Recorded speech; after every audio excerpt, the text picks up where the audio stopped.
Selamat siang, nama saya Yusda dari jurusan Business Creation, Binisian 2024. Nah, sebelum saya mulai, saya ingin bertanya, apakah kalian tahu perubahan-perubahan pesan teknologi terkait aspek bisnis? Alasan saya memilih topik ini karena saya melihat bahwasanya perkembangan teknologi sangat pesat, terutama di Indonesia. Dan seiring dengan perkembangan zaman juga, semua hal pasti berhubungan dengan teknologi, termasuk saya sebagai pengguna teknologi. Nah, oleh karena itu, saya sebagai calon entrepreneur atau calon pengusaha, saya diwajibkan untuk mengetahui perkembangan teknologi yang nanti dihubungkan pada bisnis saya, sehingga bisnis saya nantinya dapat beradaptasi dengan baik. Berikutnya, saya akan membahas tentang pertanyaan dari jawaban yang tadi saya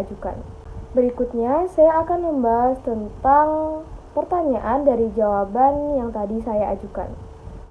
Perubahan yang kita dapatkan adalah pembelian dan penjualan barang yang tidak hanya dilakukan secara langsung, tetapi juga secara tidak langsung. Pembelian secara langsung adalah suatu respon dari hasil pemutusan pembelian yang dilakukan melalui media tertentu seperti misalnya telepon, laptop, komputer, dan lain sebagainya. Pembelian secara langsung adalah interaksi antara penjual dan pembeli yang bertujuan untuk menciptakan hubungan saling menguntungkan di antara kedua belah pihak tersebut. Banyaknya keuntungan yang bisa kita dapatkan sebagai seorang penjual dan pembeli. Yang pertama, keuntungan bagi pembeli adalah dapat membeli produk dimanapun dan kapanpun waktu yang diperlukan relatif singkat. Tidak perlu mengeluarkan upaya yang besar untuk mendapatkan produk atau jasa yang diinginkan. Pembeli hanya melakukan pemilihan produk, melakukan pemesanan, dan yang terakhir mereka melakukan pembayaran melalui transfer via bank, dana, dan lain sebagainya.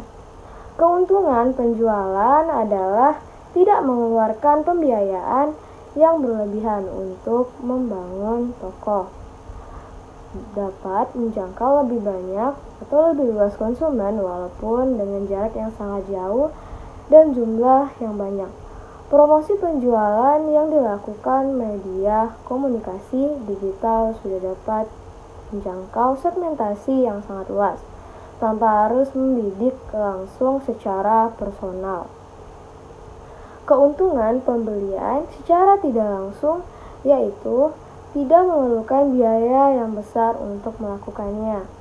Ada kemudahan dalam membuat promosi dengan kemampuan diri sendiri. Keuntungan tersebut didorong dengan adanya faktor jaringan internet yang tersebar di segala penjuru dunia, termasuk Indonesia. Jauh berbeda dengan promosi pada saat zaman dahulu seperti kita sulit untuk menjangkau segmentasi karena keterbatasan penyebaran promosi, penggunaan biaya yang cukup besar untuk melakukan promosi tersebut. Sulit untuk mengubah kreasi maupun memperbarui promosi karena media promosi yang digunakan memiliki kontrak karena tidak dapat menjangkau banyak konsumen. Maka, perusahaan harus melakukan observasi lingkungan yang memiliki target atau segmentasi yang banyak banget sehingga promosi yang dilakukan dapat berhasil. Efek negatifnya adalah meningkatnya kasus penipuan yang tidak bisa dikontrol karena digital teknologi yang semakin canggih, sehingga mereka yang dulu kesulitan dalam menipu orang, maka hal tersebut sekarang menjadi peluang yang sangat besar seperti pembeli yang ditipu pada saat membeli barang, sementara produk yang ia beli ternyata tidak benar-benar dikirim ke alamat atau produk tidak sesuai dengan apa yang ia harapkan dan pemberitahuan berhadiah dari brand-brand ternama. Padahal brand tersebut sedang tidak dalam situasi untuk membagi hadiah kepada pelanggan atau konsumen mereka.